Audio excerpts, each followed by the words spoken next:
देखिए, एक गांव घर में कहावत है, खिसियानी बिल्ली खंभा नोचे। तो उद्धव ठाकरे जो हैं, ये सोनिया सेना के जो वफादार हैं, ये बौखला गए हैं और ये बौखलाहट में कह रहे हैं कि आज तुम्हारा दिन। भाई उद्धव, अब तुम्हारा दिन नहीं आएगा, तुम्हारा दिन आया था। ईश्वर ने तुम्हें मौका दिया था, तुमने गद्दारी किया, महाराष्ट्र की जनता के साथ गद्दारी किया। उसके बाद तुम सत्ता के लिए, पैसा के लिए गया, सोनिया सेना बना। लेकिन तुम जो बोल रहा है बदला लेंगे, वो तो तुम्हारा इतिहास बताता है। तुमको तो ईश्वर ने मौका दिया, जब ईश्वर ने मौका दिया तो तुम क्या किया? तुम तो आज कह रहे हो, बीजेपी वाले को धमका रहे हो कि जो तुम बदले की कार्रवाई कर रहे हो, तो मैं बताता हूं कैसे, सबूत के साथ। लेकिन उद्धव ठाकरे जो बोल रहे हैं, कंगना रनावत का जो घर तोड़वाए थे, तो कंगना रनावत से वो बदला ले रहे थे या क्या कर रहे थे? कंगना रनावत का जो वो घर तोड़े थे, तो उस कंगना रनावत ने कहा था कि उद्धव आज मेरा घर टूटा है, कल तेरा घमंड टूटेगा। तो ये उद्धव ठाकरे का घमंड टूटा है। उसके बाद नवनीत राणा जो है, नवनीत राणा पे जो ये अत्याचार किए, क्या ये उद्धव ठाकरे का अन्याय नहीं था? क्या उद्धव ठाकरे आज जो साधु का रूप पकड़ रहे हैं, क्या उद्धव ठाकरे जब नवनीत राणा को हनुमान चालीसा पढ़ने के लिए जेल में ठूस दिया गया, उनके हस्बैंड को जेल में ठूस दिया गया, नवनीत राणा के घर पे पत्थरबाजी करवाया है ये सोनिया सेना के सैनिकों के द्वारा, तो क्या उद्धव ठाकरे जवाब दे कि क्या ये वो बदला की कार्रवाई कर रहे थे या नहीं कर रहे थे? अर्नब क्या किया था? अर्नब की क्या गलती थी? अर्नब ने अपने फ्रीडम ऑफ एक्सप्रेशन का यूज किया था। एक पत्रकार का, जो कि सुप्रीम कोर्ट ने मुहर लगा दिया कि अर्नब की पर्सनल लिबर्टी, जो संविधान अधिकार देता है, पर्सनल लिबर्टी के साथ उद्धव ठाकरे ने अन्याय किया। तो उद्धव ठाकरे को जब मौका मिला तो उद्धव ठाकरे ने अन्याय किया, संविधान के अनुसार नहीं चला, तो आज उसको ज्ञान देने का कोई हक नहीं है उद्धव ठाकरे का।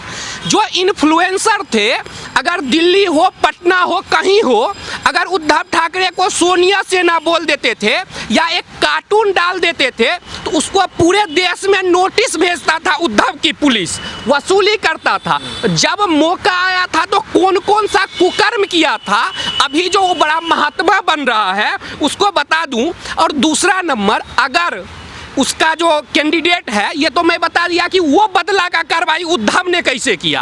अब क्या बीजेपी भी बदला का कार्रवाई कर रही है?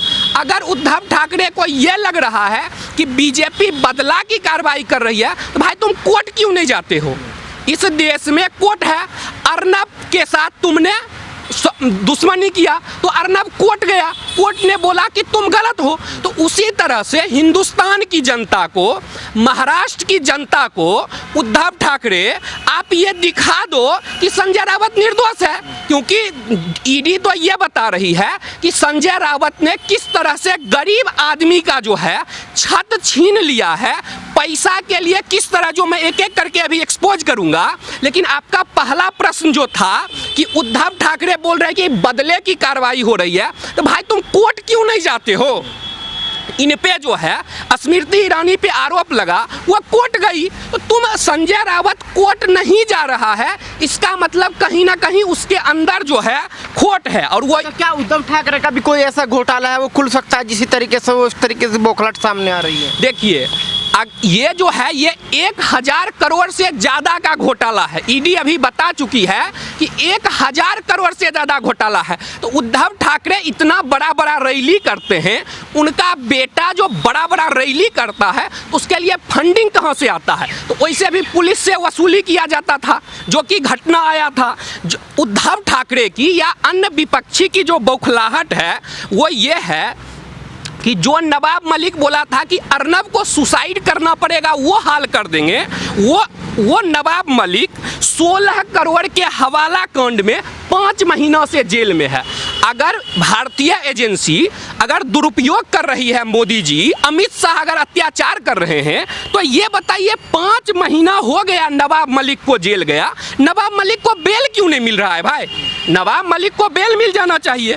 अनिल देशमुख उन्हीं का मंत्री है, 9 महीना से जेल में है, अवैध वसूली के कारण अनिल देशमुख जेल में है। तो अनिल देशमुख को बेल क्यों नहीं मिल रहा है? अनिल देशमुख अगर मतलब मान लीजिए मोदी जी हमको ज़बरदस्ती जेल में ठूस दिए कि हम मोदी जी के खिलाफ बोले, हमको हम कोर्ट जाएंगे, कोर्ट हमें बेल दे देगा। बेल नहीं दे रहा है, इसका मतलब हम कोई कुकर्म किए हैं, और ये जो कुकर्म इन सावरों ने किया है, अब इन सबको एक एक करके डर लग रहा है, क्योंकि इनका पूरा जो मंत्रालय था वो जेल में पहुंच रहा है। जैसे संजय रावत पात्रा चौल जो है, इस चौल घोटाले में मैं बताना चाहता हूं, जो ये बहुत जो चौल घोटाले के बारे में मैं 2 लाइन ऐड करना चाहता हूं। ये 47 एकड़ की जो ज़मीन थी, जिसको पात्रा चौल के नाम से ये फेमस थी, क्योंकि वो चौल जो है वो पत्थर से बनी हुई थी। सिद्धार्थ नगर का ये एरिया था।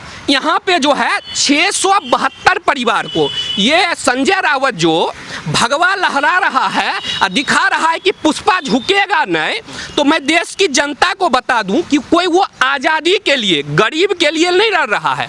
अब ये बॉलीवुड मूवी से संजय रावत सीखा है कि संजय रावत से बॉलीवुड मूवी वाला सीखा है। ये सोचिए कि 672 घर के जो गरीब लोग थे, उनके ज़मीन पे इन्होंने कब्जा कर लिया। उद्धव का जो गैंग है, उद्धव है, प्रवीण रावत है, राकेश वाधवान है, सारन वाधवान है, ये पूरा गैंग जो है, ये जो गरीब लोग हैं, उनके आंख में कल मैं आंसू देखा था। कुछ मीडिया लोग अब गए हैं, उस चौल के लोग से बात कर रहे हैं। एक चौल के आदमी की, मैं उनका नाम है शारदा भंडारी। शारदा भंडारी, जिनके चौल 672 जो चौल था, घर था, उस पे जो इनका गैंग कब्जा किया है, एक महिला ही शारदा भंडारी, उनके आंख में आंसू डबडबा गया जब मीडिया का कैमरा वहाँ था, और शारदा भंडारी बोली कि खाना नहीं होता है तो पानी पी करके मैं सो जाती हूँ। तो ये अत्याचारी जो हैं, जो ये भगवा झंडा लहरा के दिखा रहे हैं कि हम कोई जंग जीतने जा रहे हैं, अरे तुम गरीब के चौल पे कब्जा किए हो। एक और जिनका वहाँ पे घर था उस चौल में, उनका नाम है शीला सोनावने। इन्होंने बताया कि मेरे सास का बस एक इच्छा है कि एक दिन के लिए जो वो फ्लैट का चाबी हमें मिले, वहाँ रहने का अधिकार मिले। सोना बेच करके ये लोग वहाँ किराया दे रही हैं। इन सभी लोगों का जितना चौल था, उस पे ये प्रवीण जो हो गया, संजय रावत हो गया, इसका जितना गैंग है, इन गैंग ने उस पे कब्जा कर लिया। अब बदले में संजय रावत को क्या मिला, तो मैं संजय रावत का भी कुंडली थोड़ा बता देता हूँ। ये प्रवीण रावत जो है, ये संजय रावत की पत्नी जो है, इनके खाते में 2009 में 55 लाख रुपया ट्रांसफ़र किया है, एक ट्रांजैक्शन। 2011 में संजय रावत जो है, वो ये संजय रावत और उनकी पत्नी वर्षा रावत जो हैं, ये 29.5 लाख रुपया प्रवीण रावत के फर्म में डाली। 29.5 लाख, देखते जाइएगा, 29.5 लाख उसमें जमा की। देखिए कैसे हवाला होता है। ये तो मनी ट्रेल ईडी ने पकड़ लिया है, जिसके कारण ये एक्सपोज हो गए हैं। अनअकाउंटेड मनी कितना संजय रावत ने मारा, वो तो अलग बात है। 1 महीना के भीतर इनको जो 29 लाख जमा किए थे ये संजय रावत प्रवीण रावत के कंपनी में, इनको बदले में 1 महीना में 29.5 लाख रुपया भी मिला, और 37.5 लाख रुपया ऊपर से मिला। अब ये बताइए, दुनिया में ऐसा कौन सा कंपनी है जिसमें हम 29 लाख रुपया जमा करेंगे और 1 महीना में हमें 70 लाख रुपया देगा? तो इसका मतलब कहीं ना कहीं इसमें घपला है, जिसको ईडी एक्सपोज कर रही है। एक और घटना है, 2011 में संजय रावत की जो पत्नी है वर्षा रावत, ये 5,625 रुपया जो है ये निवेश करती हैं प्रवीण रावत के कंपनी में। बदले में इनको 13,94,000 रुपया देता है। इस प्रकार से अभी तक अकाउंटेड मनी में जो मनी ट्रेल पकड़ाया है संजय रावत, 1,06,00,000 जो है वो प्रवीण रावत से कुल मिला करके अभी तक ले चुका है। और एक पॉइंट और मैं ऐड कर देता हूँ, ये जो एग्रीमेंट था, जो 628 परिवार वहाँ रहता था, यानी टोटल 4,000 लोग जो थे, वो पात्रा चौल में 4,000 लोग रहते थे।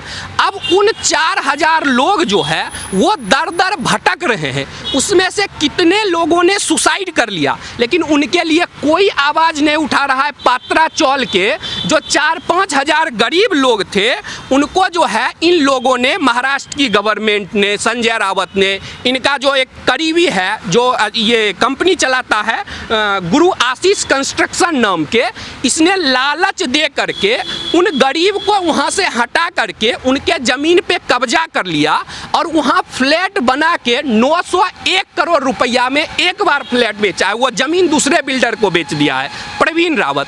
तो इनका जो ये पूरा पैसा का घपला जो अब एक्सपोज हो रहा है, तो उद्धव को डर ये लग रहा है कि इतना नेता तो उसका पहले गया, शरद पवार का नेता गया है, कांग्रेस का नेता गया है, ईडी का छापेमारी पश्चिम बंगाल में हुआ है, तो जितने ये भ्रष्टाचारी लोग हैं इन सब में तड़प मचा हुआ है कि किसी तरह से एजेंसी को बदनाम करके रोकें। लेकिन ईडी वही एजेंसी है जो 1 लाख करोड़ से ज़्यादा रुपया जो है अभी तक मतलब लोगों जो चोरी किए थे उनसे जब्त कर चुकी है, उनको अटैच कर चुकी है। संजय राउत कह रहे हैं कि वो बाला साहब ठाकरे के शिव सैनिक है, वो डरेंगे नहीं, ईडी से डरने वाले नहीं हैं। देखिए, बाला साहब का शिव सैनिक चोर नहीं हो सकता है। बाला साहब के ऊपर एक भी चोरी का दाग नहीं है। तो जो आदमी भ्रष्टाचार करे वो बाला साहब का शिव सैनिक नहीं हो सकता है।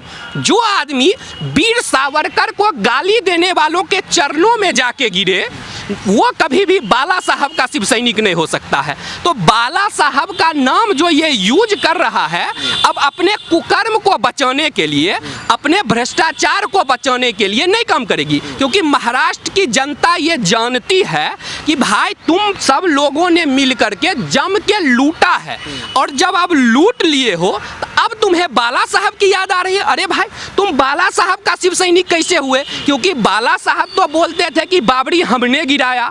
तुम जो है अपने एमएलए को राम मंदिर जाने नहीं देते थे। अभी इनका एमएलए जो है, जो अब दूसरे गुट में गया है, जो अपने आप को असली शिव सैनिक बोलते हैं, वो बोले हमें राम मंदिर जाने से रोका। तो जब ये राम मंदिर जाने से रोक सकता है अपने एमएलए को, ये संजय गालीबाज संजय रावत, नोटी संजय रावत, ये जो राम मंदिर जाने से ये कैसे शिव सैनिक हो सकता है? जो कांग्रेस पार्टी के चरणों में जाके झुक सकता है।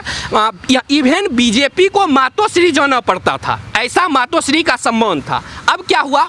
अब उद्धव ठाकरे बार बार सोनिया गांधी के चरण में गिर रहे थे, शरद पवार के चरण में गिर रहे थे। तो ये कैसा शिव सैनिक हुआ? बाला साहब के शिव सैनिक का मतलब है कि भ्रष्टाचार नहीं करना, गरीब के चौल पे कब्जा करके करोड़पति नहीं बनना, गैंग बना करके जहां गरीब लोग रहते हैं उनके जमीन पे इन लोगों ने कब्जा कर लिया है। तो ये कैसा बाला साहब का शिव सैनिक हो सकता है? ये तो बाला साहब का नहीं, ये सोनिया सेना, शिवसेना नहीं, ये सोनिया सेना है।